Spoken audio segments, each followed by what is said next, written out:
Ouverture hier à Paris des travaux de la réunion du réseau de prévention des crises alimentaires. La réunion faire le bilan de la campagne agro-silvio-pastorale 2015-2016 et analyser les situations alimentaires et nutritionnelles au Sahel. Disparition de Malik Sidibé, le photographe self-made man, auteur des images de nombreux événements post-indépendance. Sori Ibrahim Keïta revient ce soir sur le portrait du photographe atypique qu'a été Malik Sidibé.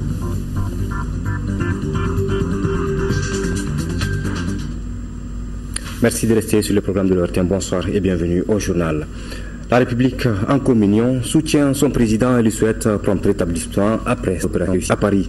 La presse nationale relaie la compassion unanime manifestée en faveur du chef de l'État Ibrahim Boubacar Keïta en convalescence dans la capitale française. Sori Ibrahim Keïta a lu les journaux et nous fait la synthèse du traitement de nos confrères. Le temps de la communion nationale. Info Matin décrit ainsi l'atmosphère politico-médiatique au Mali, consécutive à ce que Tikan appelle l'initiative de la cellule de communication de Koulouba, ayant coupé court aux folles rumeurs qui s'installaient les grands notamment au sujet de la visite privée annoncée du président de la République à Paris. La présidence de la République rassure les Maliens, écrit Nouvel Horizon. Le président Keïta se remet normalement d'une opération chirurgicale, titre le quotidien national L'Essor. Bonne guérison, monsieur le président, affiche l'indicateur du renouveau. Et l'indépendant d'épingler le souhait des partis politiques de toute tendance, celui d'un prompt rétablissement au chef de l'État. Ibeka coprésidera de lundi à Paris avec son homologue français la cérémonie d'hommage aux 3 soldats français tués à Kidal, révèle Nouvelle Patrie. Du coup, conclut Info Matin, le mercure qui avait commencé à grimper dans le thermomètre politico-social n'avait d'autre choix que de chuter. Cela s'appelle opération comme à bon escient. Car de toutes les façons, en démocratie, les citoyens ont le droit de savoir sur la gestion et sur ce qui nous gouverne. Voilà, c'était donc une façon pour nous aussi à l'ORTM de souhaiter prompt rétablissement au président de la République.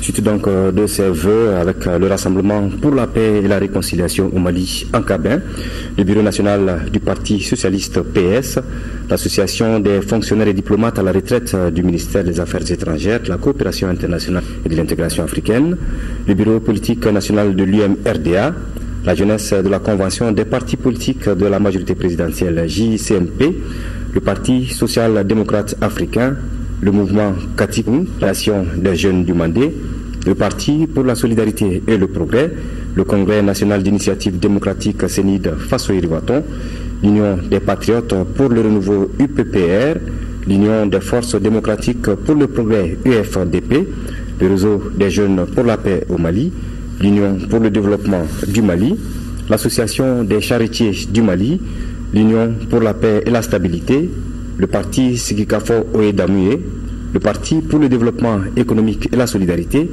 le comité directeur du M+, Ramata, le Parti de l'indépendance, de la démocratie et de la solidarité, le mouvement pour l'indépendance, la renaissance et l'intégration africaine Myria, le bloc des alternatives pour la renaissance, l'intégration et la coopération africaine Barika, l'ADEMA, Parti africain pour la solidarité et la justice, le groupement des leaders spirituels musulmans du Mali, le Parti social-démocrate africain PSDA, le Parti pour la solidarité et le progrès PSP, la plateforme des jeunes leaders du Mali en Tesson, souhaitent donc tous au président de la République, son Excellence Ibrahim Boubacar Keïta, un prompt rétablissement et un bon retour au pays. Bert Koenders, le chef de la diplomatie des Pays-Bas, a été reçu en audience par le Premier ministre Modibo Keïta. En ce jour au Mali, le diplomate est venu évoquer avec les autorités maliennes des questions liées à l'immigration, la sécurité et le développement. À sa sortie d'audience, le ministre Koenders s'est confié à notre reporter Alousseni Touré. Nous avons parlé aujourd'hui sur le partenariat entre l'Europe et le Mali, et aussi les autres pays africains, sur la complexité de migration globale. nous avons, et c'est votre président Keïta qui était à la sommet de Valette que nous avons organisé entre l'Europe et l'Afrique il y a quelques mois. Et on a discuté comment on peut vraiment opérationnaliser les conclusions de Valette. Qu'est-ce que ça veut dire? Ça veut dire que je crois qu'il y a 3 éléments cruciaux maintenant. Un, ça doit être un accord équitable. C'est un accord vraiment d'équité entre l'Europe et l'Afrique. Deuxième, nous devons, je crois, assurer qu'il y a des projets, il y a aussi un fonds fiduciaire pour aider les Maliens de trouver du travail. C'est pas facile de juste donner des projets ou organiser des projets qui créent automatiquement d'emplois. Je crois que la vérité est que le plus important, c'est de créer de l'emploi pour les jeunes. Et l'Union européenne est votre partenaire. Deuxième, je crois, avec la sécurité, la situation sécuritaire que je connais au Mali, où il y a beaucoup de flux migratoires qui sont illicites, dans laquelle il y a des gens qui profitent de ça, mais ce sont les Maliens qui meurent dans la Méditerranée. Il faut avancer des projets sur la contrôle frontalière, les passeports biométriques, etc. La commission Vérité, Justice et Réconciliation a reçu ce vendredi une délégation américaine dans ses locaux, Sisa Koulouba. Les visiteurs avaient à leur tête Sarah Sewell, sous-secrétaire d'État des États-Unis, chargée de la sécurité civile, de la démocratie et des droits de l'homme.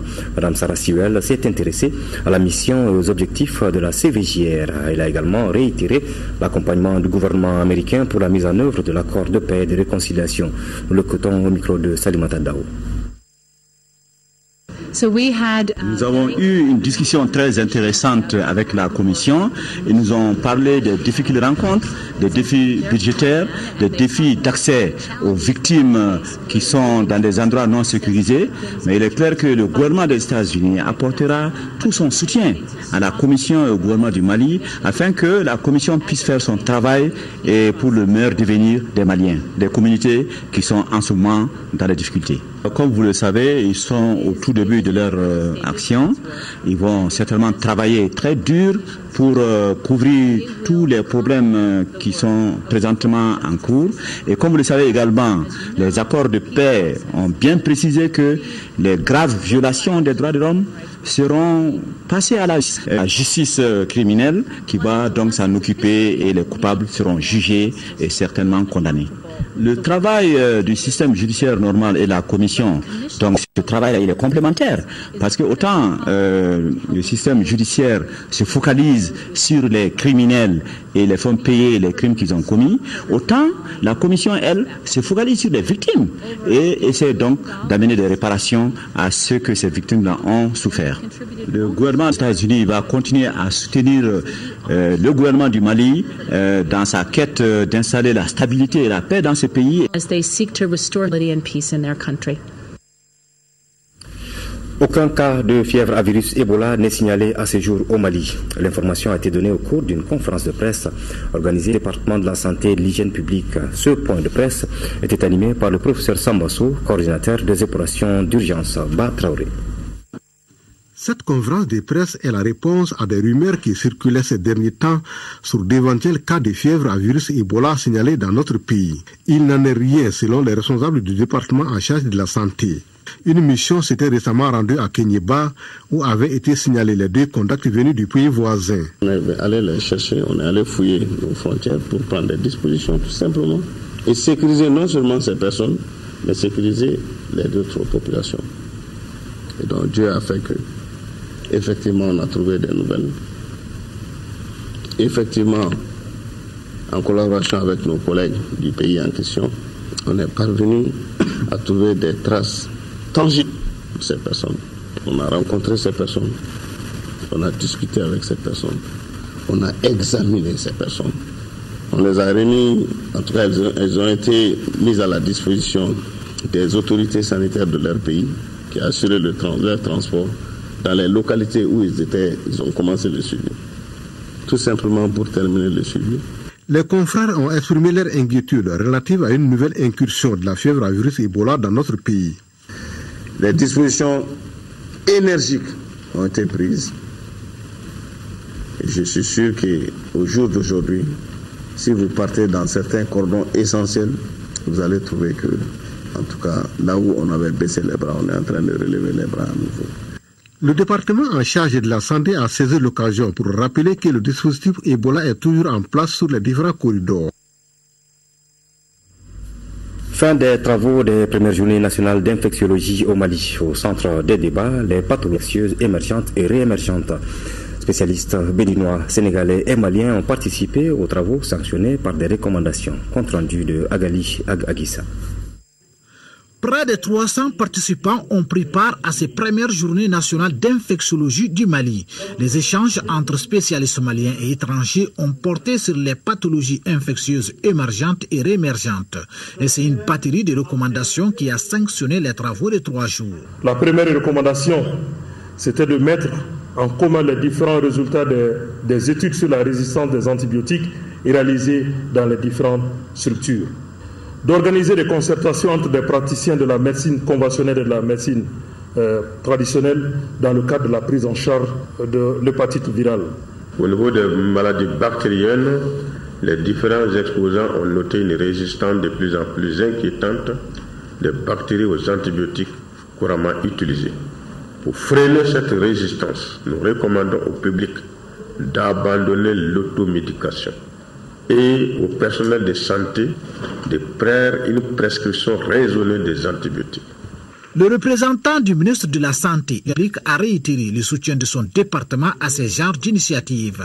Désormais, la Société malienne des pathologies infectieuses et tropicales SOMAPIT est dirigée par un bureau de 18 membres mis en place par une assemblée générale tenue en charge des travaux. Les prochaines journées de la SOMAPIT se tiendront au premier trimestre de l'année 2017, selon le professeur Sonkolo Dao, président du bureau. Ce communiqué à présent, la direction générale de l'ORTM informe les téléspectateurs de Ségou et environ que suite à une panne technique d'origine électrique, la portée et la qualité des images de la télévision sont fortement dégradées. Les services compétents de l'ORTM sont actuellement mobilisés pour la réparation de cette panne technique. Par conséquent, l'ORTM s'excuse auprès des téléspectateurs de Ségou pour ce désagrément. La direction générale de l'ORTM compte sur la bonne compréhension de tous. Le ministre de l'Éducation nationale et le chef de la mission diplomatique du Royaume d'Arabie Saoudite au Mali ont visité hier jeudi le lycée Faisal Ibn Abdelaziz de Banamba. Il s'agissait pour les deux personnalités d'aller s'enquérir du fonctionnement de cet établissement, fruit de la coopération entre le Mali et l'Arabie Saoudite. Envoyé spéciaux Aliou Touré et nous Sissoko. Le lycée de Banamba est créé il y a de cela 41 ans. Symbole de relations qu'entretiennent le Mali et l'Arabie Saoudite, ce lycée, bâti sur environ 6 hectares, porte aujourd'hui le nom du roi Faisal Ibn Abdelaziz, artisan de cette œuvre. C'est pourquoi les autorités des deux entendent donner à cet établissement les marques dues au rang de cet illustre homme. Le comité de gestion scolaire a soumis un projet de rénovation du lycée de Banamba au ministère de l'Éducation nationale. Il vise essentiellement la création d'une salle informatique avec les équipements nécessaires et l'interconnexion indispensable. Ce projet vise également la rénovation des salles de classe. Je souhaite également de bonne chance à tous ceux qui s'occupent de cette école, à tous les élèves de cette école, pour qu'ils arrivent à des fins heureuses. Salutations au Mali. Selon le ministre de l'Éducation nationale, le lycée Faisal Ibn Abdelaziz de Banamba mérite une attention particulière au regard de ses bons résultats. Nous devons reconnaître que le temps a fait son chemin. Pour l'engagement continu des populations, pour la cause de l'établissement, pour ses résultats élogieux et pour le célèbre nom qu'il porte, notre lycée maliano-saoudien mérite plus qu'une cure de jouvence. Cette visite a permis à la délégation de s'imprégner des conditions de travail du personnel enseignant et des élèves. Ouverture hier à Paris dans les locaux de l'OCDE, l'Organisation pour le commerce et le développement, de la réunion du réseau de prévention des crises alimentaires. Objectif de la réunion, faire le bilan de la campagne agro-silvopastorale 2015-2016 et analyser les situations alimentaires et nutritionnelles au Sahel.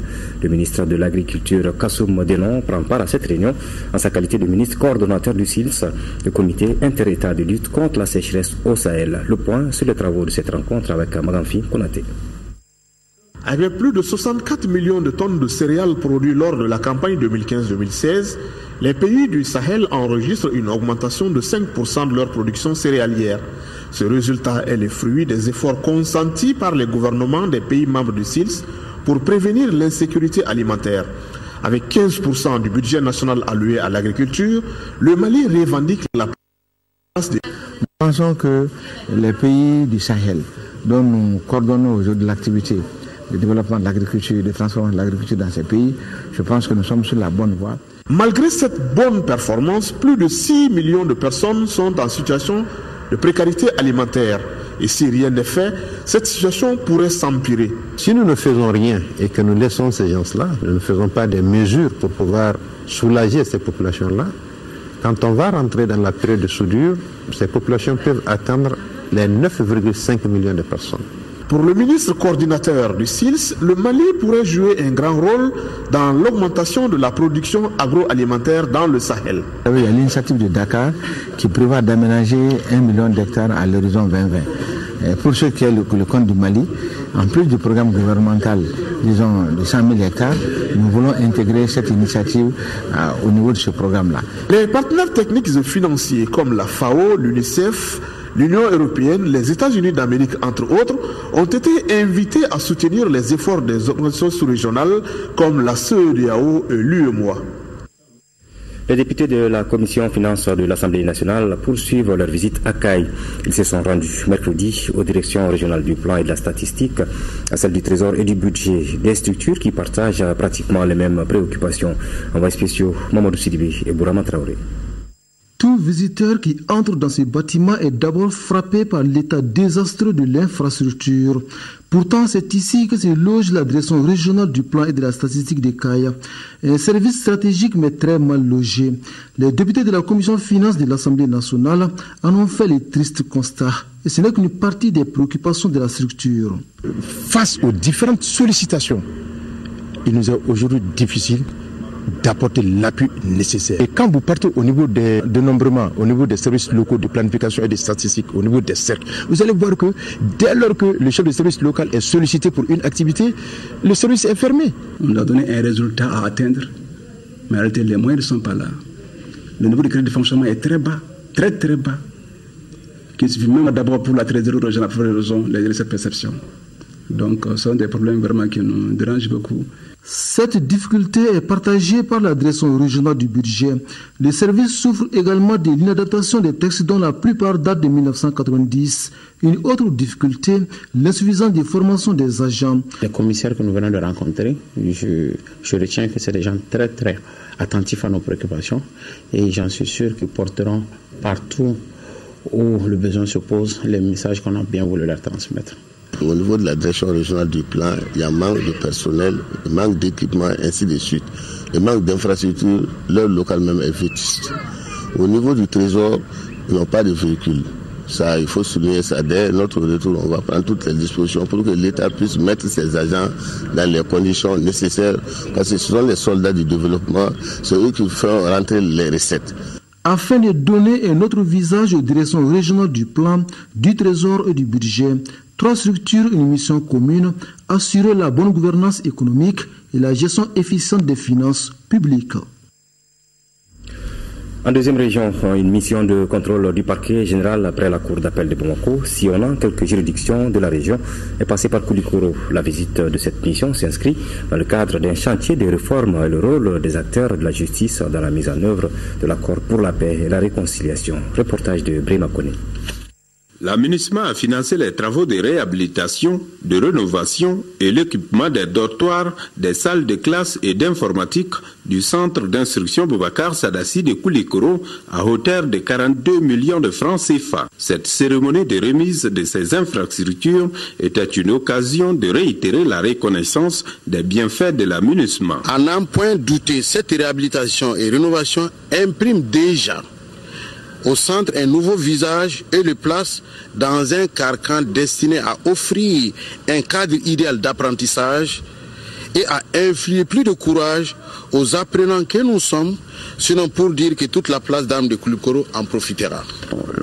Alors, en venant ici, c'est une contribution qu'on a fait, parce en se penchant sur les volets de ce qu'on fait au niveau humanitaire, ce qu'on fait au niveau du développement, nous avons un grand volet d'appui sur la réforme de la sécurité. L'adjointe au représentant spécial du secrétaire général des Nations Unies au Mali a visité les locaux en compagnie des autorités administratives, des représentants de la société civile et de certaines autorités militaires. C'est une bonne chose, c'est vraiment des choses que nous apprécions à leur juste valeur et nous pensons que cet accompagnement est très très nécessaire pour la nation toute entière en général et puis les forces armées en particulier. Ces actions humanitaires de la MINUSMA renforcent celles menées par l'EUTM au profit des soldats maliens évoluant au centre d'instruction Boubacar Sadassi de Koulikoro. Cet autre communiqué à présent, le président du Conseil national de la société civile, en accord avec le président du mouvement patriotique pour le Mali, informe les participants au Forum national consultatif et de la société civile sur la mise en œuvre de l'accord pour la paix et la réconciliation au Mali prévu les 18 et 19 avril 2016 du report du dit forum à une date ultérieure.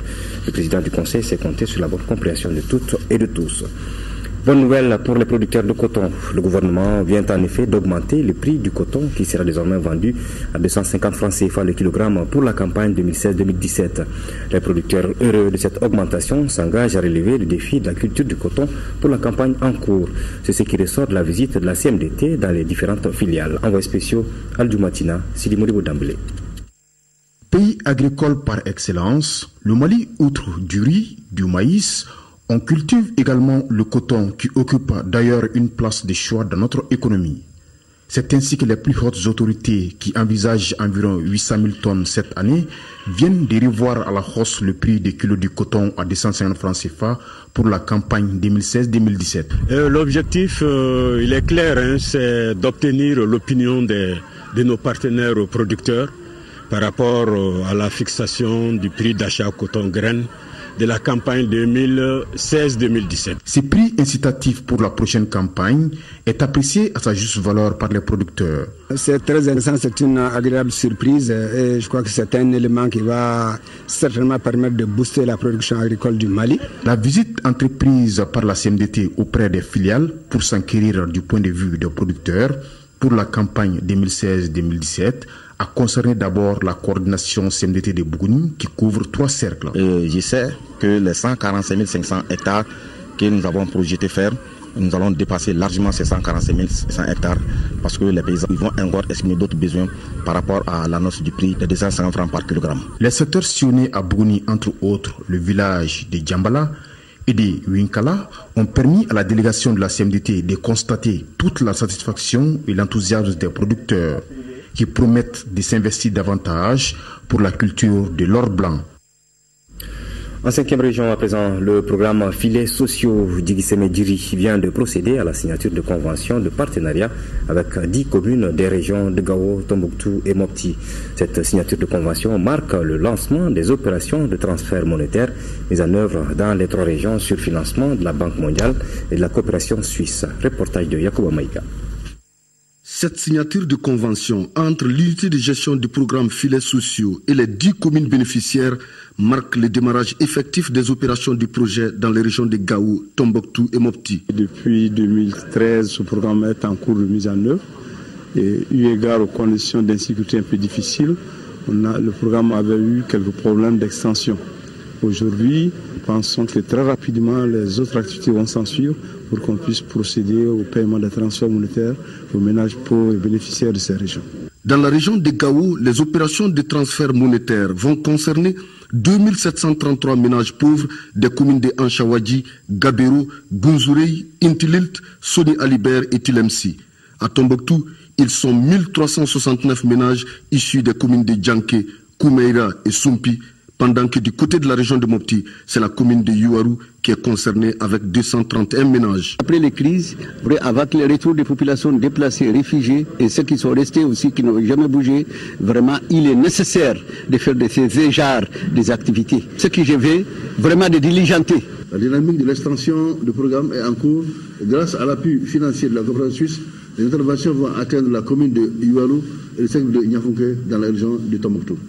Grâce à cette même dynamique, le financement de la Banque mondiale, Gao va également bénéficier des interventions du programme. Chacun des ménages ciblés dans les 10 communes des régions de Gao, Tombouctou et Mopti recevra des transferts monétaires trimestriels de 30 000 francs CFA avec d'autres mesures d'accompagnement. Quatrième session ordinaire du conseil d'administration du bureau de restructuration et de mise à niveau des entreprises industrielles. Les administrateurs se sont réunis ce matin pour faire le point des activités menées, recenser les difficultés et prévoir les actions pouvant améliorer le rendement de la structure. Compte rendu de Salimata Dao. Il ressort de cette quatrième session que de 2008 à 2012, la mise en œuvre des programmes du Bureau de restructuration et de mise à niveau des entreprises industrielles BRMN a permis aux bénéficiaires de réaliser en leur sein des investissements matériels estimés à environ 2,3 milliards de francs CFA. Les chiffres d'affaires des entreprises ont globalement augmenté de 37,67%. Ces chiffres évoluent positivement chaque année. L'évolution de la valeur ajoutée est de 6%. Contre 2% pour l'ensemble des entreprises du secteur manufacturier. Les emplois ont évolué de 12,45%. Au regard de ces performances, les autorités maliennes ont demandé la formulation des nouveaux programmes. Ce programme qui est en cours de conception se veut plus ambitieux.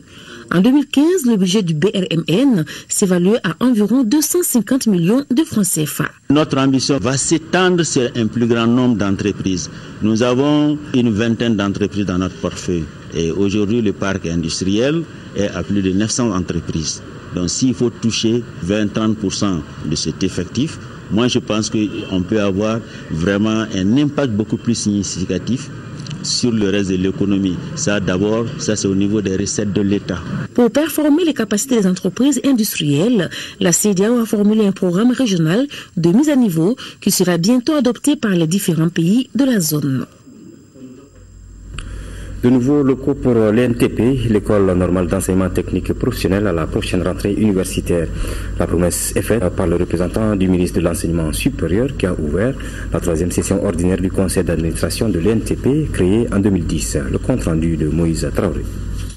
Les premiers diplômés de master habilités de l'école normale d'enseignement technique et professionnel ENEP sont intégrés à 90% par concours aux fonctions publiques de l'État et des collectivités.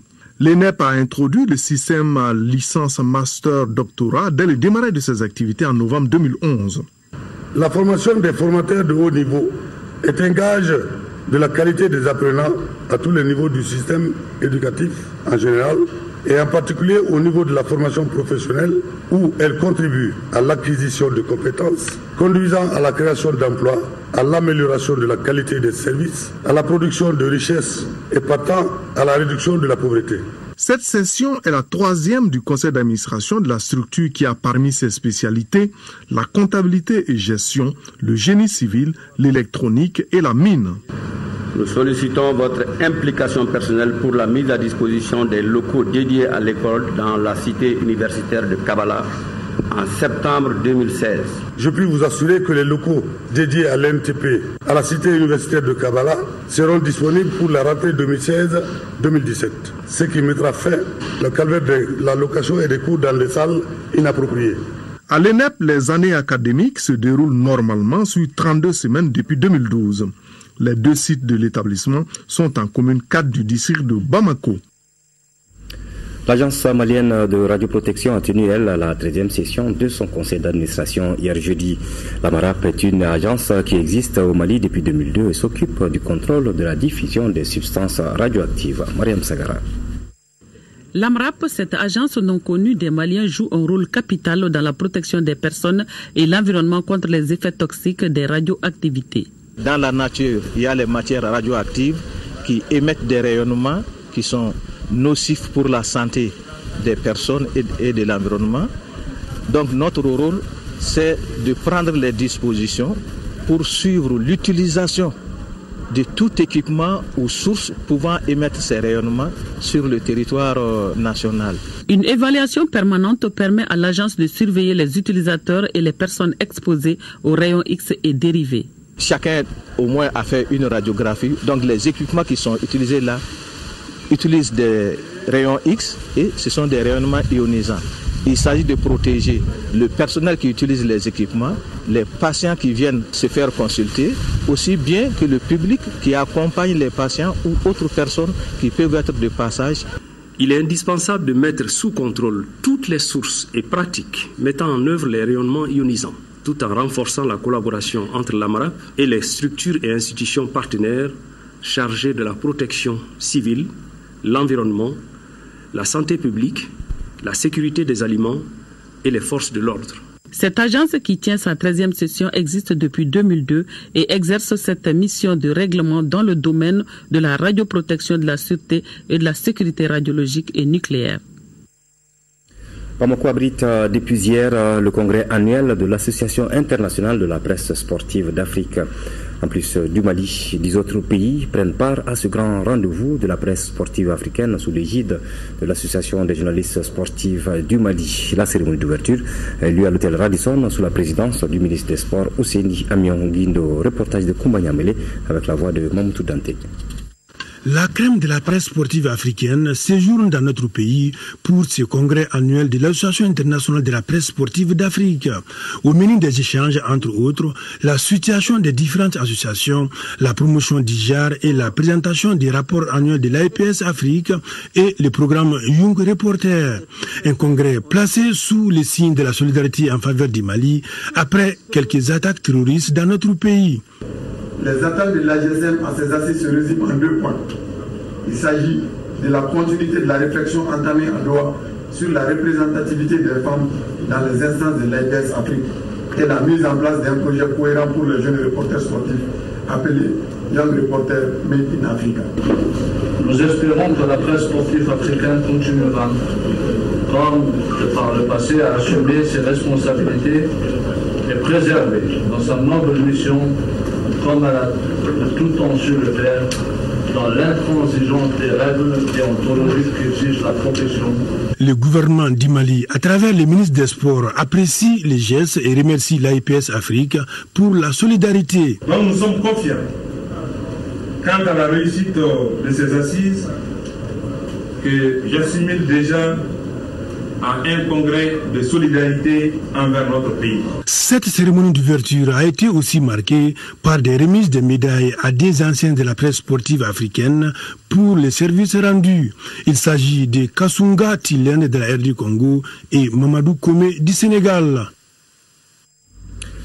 Le Mali sous Moussa Traoré, l'ouvrage dont les auteurs disent qu'il relève d'une volonté commune de témoigner sous l'impulsion d'un droit de mémoire, d'inventaire et de vérité a été officiellement présenté au public jeudi au Centre international de conférence de Bamako.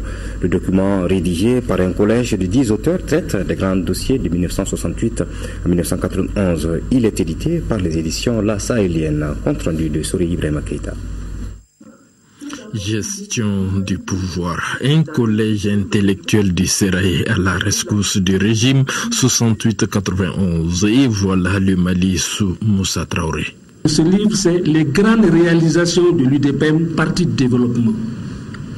Le livre parle donc de ce qui a été réalisé lorsque Moussa Traoré était au pouvoir. Ceux qui, on voit au chapitre, ont crié Urbi et Orbi, que rien n'a été fait pendant 23 ans. Et les auteurs du livre disent, dans tout régime, il y a du bon comme il y a du moins bon. Rétablir une vérité, la leur, tel est le credo de la dizaine d'auteurs ici présentés comme hommes propres, intègres et donc crédibles pour rédiger cet ouvrage de 212 pages sur les grands axes de l'exercice de leur mentor.